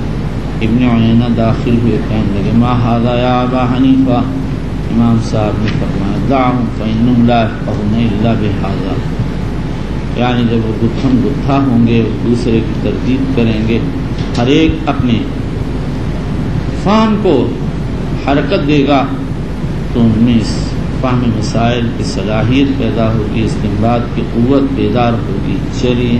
وبه قال حدثنا علي بن عبد الله بن جعفر بن النجيح المديني قال حدثنا يحيى بن سعيد القطان قال حدثنا الجويد بن عبد الرحمن قال حدثني يزيد بن قصيفة عن سعيد بن يزيد قال كنت قائما في المسجد فحسبني رجل فنظرت إليه فإذا عمر بن الخطاب رضي الله تعالى عنه فقال إذا یہ حدیث موقوف ہے، لیکن امام بخاری اس جیسی روایات کو مرفوع سمجھتے ہیں، چونکہ اس میں حضور صلی اللہ علیہ وآلہ وسلم کی مسجد کا ذکر ہے، اور نیز حضرت عمر نے فرمایا لا اوجعتکما، اور بعض روایات میں ہے لا اوجعتکما جلدن اخرجہ اسماعیلی، اور ظاہر ہے کہ کوڑا لگانا کسی ایسے ہی امر پر ہوگا جس کی شارع علیہ الصلوۃ والسلام سے اجازت ہو۔ چلیے۔ فقال زفاتني بهذين فجئته بهما فقال ممن انتما ومن اين انتما قال من اهل الطائف قال لو كنتما من اهل البلد لاوجعتكما ترفعان اصواتكما في مسجد رسول الله صلى الله عليه وسلم۔ وبه قال حدثنا احمد بن صالح قال حدثنا ابن وهب قال اخبرني يونس بن يزيد عن ابن شهاب قال حدثني عبد الله بن كعب بن مالك ان كعب بن مالك اخبره انه تقاضى ابن ابي حضر دينا كان له عليه في عهد رسول الله صلى الله عليه وسلم في المسجد فارتفعت اصواتهما حتى سمعها رسول الله صلى الله عليه وسلم وفي بيته فخرج إليهما رسول الله صلى الله عليه وسلم۔ یہی روایت آئندہ باب الملازمت میں آئے گی، جس میں فمر بہما، بعض تو کہتے ہیں دو واقع ہیں، لیکن یہ بعید ہے۔ کیا ہر مرتبہ کعب ابن مالک نے ابن ابی حضرت سے اپنے دین کا مطالبہ کیا، اور ہر مرتبہ حضور صلی اللہ علیہ وسلم نصف دین کے اسقاط کا مشورہ دیا؟ علامہ قینی کہتے ہیں معنی خرج فمر بہما، یعنی ترتیب اس طرح سے بنی۔ حافظ ابن حجر اسقلانی کہتے ہیں اولا یہ ہے کہ مرور سے امر معنوی مراد، امر حصی مراد نہ لیا جائے۔ چلیے حتى كشف سلف حجرته ونادى كعب صرف پردہ، چلیے ونادى كعب بن مالك قال يا كعب، قال لبيك يا رسول الله، فاشار بيده ان زع الشطر من دينك، قال كعب قد فعلت يا رسول الله، قال رسول الله صلى الله عليه وسلم قم فاغزه، وبالاسناد المتصل منا الى امير المؤمنين فقزه کیا چیز ہے؟ قم فاغزه، وبالاسناد المتصل منا الى امير المؤمنين في حديث رسول الله۔ جنون ہے اتنا بڑا، ہاں کے نیچے الف لگا ہوا ہے، آپ کو پھر بھی پتہ نہیں۔ چلیے بس چلیے۔ وبالاسناد المتصل منا الى امير المؤمنين في حديث رسول الله صلى الله عليه وسلم ابي عبد الله البخاري رضي الله تعالى عنه قال باب الحلق والجلوس في المسجد۔ حلق بفتح الحاء واللام، حلقہ کے گناہ اور حلق بھی جائز۔ مقصد یہ ہے کہ مسجد میں حلقہ لگانا اور بیٹھنا جائز ہے۔ امام بخاری رحمۃ اللہ علیہ یہ دو دعوے کی اور ان کو امام بخاری نے ان کے ثابت کرنے کے لیے یہاں پر ابن عمر اور ابو واقد لیثی کی حدیثیں پیش کی، لیکن ابن عمر رضی اللہ تعالیٰ عنہ کی روایت وہ 3 طریقوں سے لائے ہیں۔ پہلے 2 میں تو مسجد ہی کا ذکر نہیں، اور تیسرے طریق میں مسجد کا ذکر تو ہے لیکن حلق کا ذکر نہیں ہے۔ علامہ کرمانی کی رائے یہ ہے کہ امام بخاری نے مجموعہ ترجمہ کو مجموعہ روایات باب سے ثابت کیا۔ محلب ابن ابی صفرا اور علامہ ابن بطال کی رائے یہ ہے کہ امام بخاری رضی اللہ عنہ جیسے ابو واقد لیثی کی روایت سے حلقہ ثابت کیا، ایسے ہی ابن عمر کی روایت سے ثابت کیا، کیونکہ روایت میں یہ تصریح ہے کہ حضور صلی اللہ علیہ وسلم خطبہ دے رہے تھے اور آپ منبر پر خطبہ دیتے تھے، اور سامعین کی عادت ہے کہ وہ منبر کے ارد گرد ہو کر بیٹھتے ہیں۔ اس کے بعد یہ سمجھیے یہ ترجمہ منعقد کرنے کی ضرورت اس لیے پیش آئی کہ ایک مرتبہ مسلم میں روایت حضور صلی اللہ علیہ وسلم تشریف لائے، صحابہ کو حلقہ بنائے ہوئے دیکھا تو فرمایا مالی اراکم عزین، میں تم کو کیوں متفرق جماعتوں کی شکل میں دیکھ رہا ہوں۔ اور ایک روایت میں تعلق یوم الجمعہ کی ممانعت وارد ہوئی ہے، ہو سکتا ہے کسی کو یہ خیال کہ مسجد میں تعلق کی اجازت نہیں ہوگی، اس لیے امام بخاری نے جواز بیان کر دیا، اور جن روایتوں سے ممانعت نکلتی وہ مخصوص حالات پر محمول ہیں۔ جمعے کا دن ہے، لوگ نمازوں کے لیے آ رہے ہیں، ایسے وقت میں بلا ضرورت اگر حلقہ بندی کی جائے تو نمازیوں کو تنگی ہوتی ہے۔ اس کے بعد یہ سمجھیے جمہور علماء کے نزدیک مسجد میں بیٹھنا مطلق جائز ہے، اور حنفیہ کے قول پر کسی مصیبت سے مسجد میں بیٹھنا جائز نہیں ہے، لیکن یہ قول صحیح نہیں ہے۔ فقیہ اللیث کہتے ہیں مصیبت کے وقت بھی مسجد میں بیٹھنا جائز۔ دیکھو جب حضرت زید بن حارثہ عبداللہ اور حضرت جعفر اور عبداللہ بن رواحہ رضی اللہ عنہ کی شہادت کی خبر آئی تو حضور صلی اللہ علیہ وسلم مسجد میں جا بیٹھے تھے۔ اسی طرح سے بعض شافعیہ نے یہ کہہ دیا کہ بلا کسی غرض کی مسجد میں بیٹھنا مکروہ ہے، یہ بھی صحیح نہیں، امام نووی کہتے ہیں میرے علم میں کوئی بھی کراہت کا قائل ہے۔ بہرحال امام بخاری رضی اللہ تعالیٰ عنہ نے اس ترجمے سے مسجد میں مطلقاً بیٹھنا اور حلقہ لگانا ثابت فرمایا ہے، اور ابن بطال فرماتے ہیں اس پر علماء کا اجماع ہے۔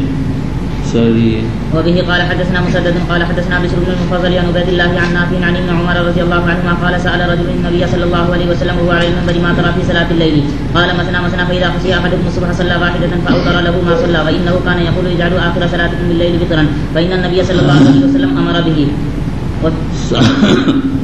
صلاۃ اللیل مثنی مثنی، رات کی نماز دو دو رکعت ہے۔ نوافل کے بارے میں اختلاف ہے کہ اس کی ادائیگی کی کیا شکل ہوگی۔ مالکیہ فرماتے ہیں دو دو رکعت جائز ہے، اس پر اضافہ ہو سکتا ہے نہ کمی۔ حنابلہ فرماتے ہیں کہ دو دو رکعت پڑھنا اولا ہے، اور بعض روایات سے معلوم ہوتا ہے کہ ان کے ہاں نوافل لیل میں دو رکعت متعین ہے، اس پر اضافہ نہیں۔ اور بعض حنابلہ کہتے ہیں نوافل لیل میں دو پر اضافہ اور نوافل نہار میں چار پر مکروہ ہے۔ امام شافعی رحمۃ اللہ علیہ کے ہاں دو دو رکعات افضل ہے اور اس پر اضافہ مطلقاً جائز۔ امام ابو حنیفہ کے ہاں چار چار رکعات رات و دن میں افضل ہے۔ صاحبین فرماتے ہیں دن میں چار اور رات میں دو دو رکعت افضل ہیں۔ امام بخاری جمہور کے ہم خیال دو دو رکعت کو افضل کہتے ہیں۔ ابواب تہجد میں اس کی تصریح فرمائی ہے۔ اس روایت میں صلاۃ اللیل کو مثنی مثنی کہا گیا ہے، اور ایک روایت ابو داؤد ترمذی نسائی نے تخریج کی، اس میں صلاۃ اللیل والنہار مثنی مثنی وارد ہوا ہے، جس سے جمہور کا مسلک نکل آتا ہے۔ لیکن والنہار کی زیادتی محدثین کے اصول پر ثابت نہیں ہے، وہ ابن خزیمہ ابن حبان وغیرہ اس کو صحیح کہتے ہیں۔ اس کے زیادتی کے نقل کرنے میں علی ازدی منفرد، یحییٰ بن معین فرماتے ہیں من علی الازدی حتی اقبل منہ۔ امام نسائی رحمۃ اللہ علیہ فرماتے ہیں کہ یہ زیادتی منکر ہے۔ امام ابو داؤد کہتے ہیں 15 آدمی یہ حدیث ابن عمر سے نقل کرتے ہیں اور کسی کی روایت یہ زیادتی نہیں ہے۔ بظاہر ابن عمر کا ایک موقوف اثر تھا جس میں صلاۃ اللیل والنہار آیا تھا، کسی راوی کو وہم ہو گیا، اس کو مرفوع کے ساتھ جوڑ دیا۔ امام ابو حنیفہ کہتے ہیں چار چار رکعت میں مشقت زیادہ ہے، اس لیے وہ ثواب زیادہ ہے، اور حدیث میں ہے من کان منکم مصلیًا بعد الجمعۃ فلیصلی اربعا۔ ایک روایت میں ہے رحم اللہ عمران صلی قبل العصر اربعا۔ صاحبین رحمۃ اللہ علیہما ارشاد فرماتے ہیں کہ اس حدیث میں صلاۃ اللیل کو مثنی مثنی کہا گیا، اور دوسری روایات میں چار چار رکعت کی افضلیت دن میں نکلتی ہے، لہذا دن میں تو چار چار افضل اور رات میں دو دو افضل ہیں۔ لیکن دوسرے حضرات کہتے ہیں جن روایتوں سے چار چار کا ثبوت ہوتا ہے وہ مجمل ہیں، اس لیے اس مجمل روایت کو ان مفصل روایات کے مقابل میں پیش کرنا مشکل معلوم ہوتا ہے۔ مزید تفصیل اپنی جگہ پر آئے گی۔ فَإِذَا خَشِيَ أَحَدُكُمُ الصُّبْحَ صَلَّى رَكْعَةً وَاحِدَةً فَأَوْتَرَ۔ لہو جمہور کے ہاں رکعت موصولہ ہے، اور حنفیہ کہتے ہیں معنی ہے اور وَرَكَةً وَاحِدَةً مَوْصُولَةً بِشُفْعَةٍ قَبْلَهَا۔ وَإِنَّهُ كَانَ يَقُولُ اجْعَلُوا آخِرَ صَلَاتِكُمْ بِاللَّيْلِ وِتْرًا۔ یہ امر جمہور کے ہاں استحبابی ہے، بعض کے ہاں ایجابی ہے، لہذا اگر کسی شخص نے وطر پڑھ لی تو دوبارہ وطر کی گنجائش نہیں، اور اگر پڑھنا دوبارہ تہجد کی گنجائش نہیں، اور اگر پڑھنا ہے تو بعض سلف کہتے ہیں نقض وطر کے ارادے سے ایک رکعت پڑھی جائے اور اس کے بعد پھر نوافل پڑھی جائیں اور پھر دوبارہ وتر پڑھی جائے۔ اس پر اشکال یہ کہ طلق بن علی کی حدیث میں لا وتران فی لیلۃ رواہ ابو داؤد والنسائی، لیکن نقل وتر کے قائلین کہتے ہیں جب ہم نے نقل کر کے وتر کو توڑ دیا تو اب 2 وتر کہاں باقی رہیں۔ بہرحال نقل کا مسئلہ جمہور کے ہاں تو ہے نہیں، امام احمد بھی قائل نہیں ہیں، لیکن اگر کوئی کر لے تو کہتے ہیں ارجو۔ اسحاق بن راہویہ قائل ہیں فإن النبی صلی اللہ علیہ وسلم امر بہ، حضور صلی اللہ علیہ وسلم نے اس کا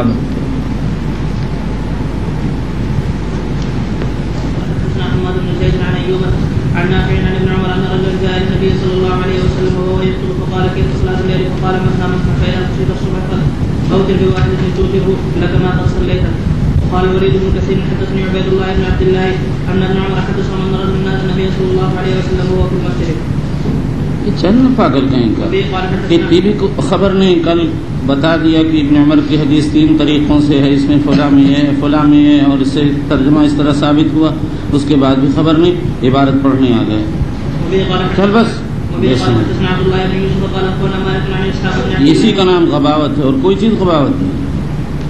عن اسحاق بن عبد الله بن ابي طلحه ان ابا مرة مولى عقيل بن ابي طالب اخبره عن ابي بكر الليثي قال بينما رسول الله صلى الله عليه وسلم في المسجد فاقرنكم 3 فاقبل 2 الى رسول الله صلى الله عليه وسلم وذهب واحد فاما احدهما قرأ خرجت في الحلقة فجلس واما الاخر فجلس خلفه واما الاخر فاقبل ذاهبا فلما فرغ رسول الله صلى الله عليه وسلم قال لا اخبركم عن النفل 3 اما احدهم فاوى الى الله فاواه الله واما الاخر فاستحيا الله منه واما الاخر فاعرض الله عنه.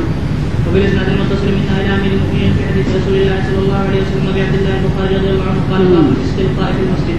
بسم الله الرحمن الرحيم الحمد لله وكفى والسلام على عباده الذين اصطفى وصلى وسلم وبارك على نبينا المصطفى وعلى اله واصحابه نجوم القادة الكبرى. اما بعد، چت لیٹنا تو بالاتفاق جائز، لیکن مسجد میں اس طرح چت لیٹنا کہ ایک پاؤں دوسرے پاؤں پر رکھ لیا جائے، سلف میں مختلف فیض رہ چکا ہے۔ بعض سلف کعب بن عجرہ ابو سعید وغیرہ کراہت کے قائل تھے، لیکن جمہور علماء جواز کے قائل ہیں۔ یہی مہربان رضی اللہ عنہم کا مسلک ہے، اسے بخاری نے اختیار کیا ہے، اور دلیل میں عبداللہ بن زید بن عاصم مازنی کی حدیث انہ رأى رسول اللہ صلی اللہ علیہ وسلم مستلقیا فی المسجد واضعا احدى رجليه على الاخرى پیش فرمائی ہے۔ اس پر اشکال یہ ہے کہ امام مسلم رحمۃ اللہ علیہ نے حضرت جابر بن سمرہ رضی اللہ تعالیٰ عنہ سے روایت نقل کی، حضرت جابر رضی اللہ عنہ سے روایت نقل فرمائی ہے ان رسول اللہ صلی اللہ علیہ وسلم نہا ان یرفع الرجل الاحدار الیہ علی الاخرى ومستقیم۔ یہاں پر پہنچ کر ایک آسان صورت تو یہ ہے کہ کہہ دیا جائے کہ بخاری کی روایت متفق علیہ اور جابر کی روایت مذکورہ افراد مسلم میں سے ہے، اور جب متفق علیہ افراد مسلم کا تقابل ہوگا تو متفق علیہ روایت کو ترجیح دی جائے گی، لیکن اس کا حاصل صرف یہ نکلتا ہے کہ ایک روایت کا اعمال ہے اور دوسری روایت کا اہمال ہے، اس لیے اس سے بہتر صورت کو ایک اور اختیار کرنا چاہیے۔ امام طحاوی رحمۃ اللہ علیہ اور خطابی کہتے ہیں کہ حدیث نہی منسوخ ہے۔ اس پر یہ اشکال ہے کہ نسخ کے لیے تاریخ کی ضرورت ہے اور یہاں تاریخ موجود نہیں، لیکن ابن بطال فرماتے ہیں کہ امام بخاری رضی اللہ تعالیٰ عنہ نے نسخ کی طرف اس طرح اشارہ فرمایا کہ روایت کے اخیر میں نقل کیا عن سعید بن المسیب کان عمر و عثمان یفعلان ذالک۔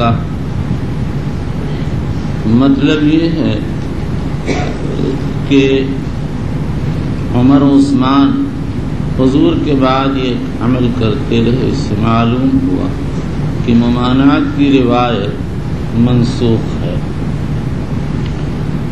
اور یہ قاعدہ ہے کہ جب دو حدیثوں میں اختلاف ہو جائے اور تقدم و تاخر معلوم نہ ہو تو خلفائے راشدین کے عمل سے فیصلہ لیا جاتا ہے۔ لیکن یہاں نسخ کا دعویٰ مشکل ہے۔ یہ کہا جائے گا کہ حضرت عمر و عثمان کے عمل سے عبداللہ بن زید بن عاصم کی روایت کی ترجیح معلوم ہو گئی۔ سوال یہ ہے کہ یہی جواب تو پہلے نمبر پر دیا گیا جس پر اعمال و احمال کا اشکال کیا گیا، اس کا جواب یہ ہے کہ وہاں صرف متفق علیہ اور افراد مسلم میں ہونے کے اعتبار سے ترجیح کو اختیار کیا گیا، اور یہاں ترجیح خلفائے راشدین کے عمل کو سامنے رکھ کر دی جا رہی ہے، جس کا حاصل یہ ہے کہ حضرات نبی اکرم صلی اللہ علیہ وسلم کی خدمت کے حاضر باش تھے، آپ کے احوال سے پوری طرح واقف تھے۔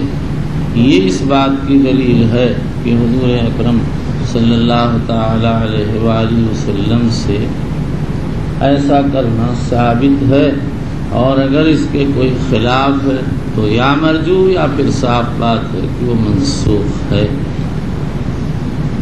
اس تقریر سے نسخ کی ترجیح نکل آئی، اس لیے کہ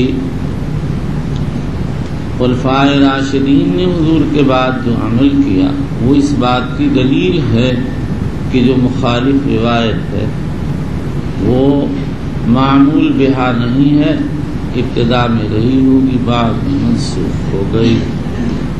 امام خطابی و بیہقی نے ایک اور جواب دیا ہے جس کا حاصل یہ ہے کہ ممانعت کا محمل یہ ہے کہ آدمی گھٹنے پر گھٹنا رکھ لے اور لنگی چھوٹی، اور اگر لنگی کشادہ ہو یا ایسا کرنے والا محتاط انداز رکھتا ہو تو پھر کوئی حرج نہیں ہے۔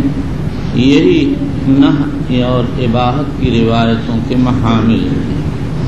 نہی کی روایت محمول ہے مخصوص صورت پر، جب لنگی چھوٹی ہو اور گھٹنے کو گھٹنے پر رکھ اور پاؤں کو گھٹنے پر رکھ لیا جائے، اور اباحت کی روایت محمول ہے لنگی کے بڑے ہونے پر یا مستلقی کے محتاط ہونے پر۔ اور اسی کے قریب قریب حضرت سہارنپوری مولانا خلیل احمد نے جواب دیا جس کا حاصل یہ ہے اگر آدمی ایک پاؤں کو دوسرے پاؤں پر پاؤں پھیلائے رکھ دے تو جائز ہے، اسی طرح اگر پاؤں اٹھا کر رکھے اور پاجامہ پہنے ہوئے ہو تو بھی جائز، ہاں البتہ اگر لنگی پہنے ہوئے ہو تو ایسی صورت میں ممانعت ہے، کیونکہ کشف عورت کا اندیشہ ہوتا ہے۔ بعض علماء یہ کہتے ہیں کہ تنہائی میں جائز، مجامع و محافل میں ممانعت ہے۔ وفي قال حدثنا عبد الله بن مسلمة عن مالك عن ابن شهاب عن عباد بن تميم عن عمه انه راى رسول الله صلى الله عليه وسلم مستلقيا في المسجد واضعا احدى رجليه على الاخرى، وعن ابن شهاب عن سعيد بن المسيب كان عمر وعثمان يفعلان ذلك، وفي الاسناد المتصل من الى امير المؤمنين في حديث رسول الله صلى الله عليه وسلم عن عبد الله البخاري رضي الله عنه قال باب المسجد يكون في الطريق من غير ضرر بالناس فيه۔ اگر کوئی آدمی اپنی ملک میں مسجد بنائے تو بالاجماع جائز، غیر کی ملک میں بنائے تو بالاجماع ناجائز ہے، اور اگر مباحات میں بناتا ہے اور کسی کو ضرر نہیں جار یا مار کو تو وہاں پر اجازت ہے، اور بعض حضرات کہتے ہیں کہ اجازت نہیں، اس لیے کہ راستے کے اطراف جو سب کے لیے مباح مسجد بنانے کی وجہ سے گھر جائیں گے۔ علامہ ماضری کہتے ہیں امام بخاری نے اس مسلک کی تردید فرمائی اور صدیق اکبر کے قصے سے استدلال کیا. انہوں نے گھر کے سامنے مسجد بنا لی تھی اور نبی اکرم صلی اللہ علیہ وسلم نے اس کی تقریر فرمائی. وبه قال حدثنا ايوب ومالك وبه قال حدثنا يحيى بن بكير قال حدثنا ليس عن عبيد عن ابن شهاب قال اخبرني عروة بن الزبير ان عائشة زوج النبي صلى الله عليه وسلم قالت ما اعتل ابوي الا هما يدينان دينا. جب سے میں نے ہوش سنوارا میرے والدین دین اسلام پر تھے. چلیے یومیہ حضور صلی اللہ علیہ وسلم ہمارے گھر صبح شام آتے تھے. جس کے ساتھ بہت تعلق ہو اس کے یہاں صبح شام جانے میں کوئی حرج کی بات نہیں، اور اگر تعلق کم ہو تو اس کے اعتبار سے آمد رفت کم کرنا چاہیے. صدیق اکبر کے سے حضور کے تعلق کا عالم یہ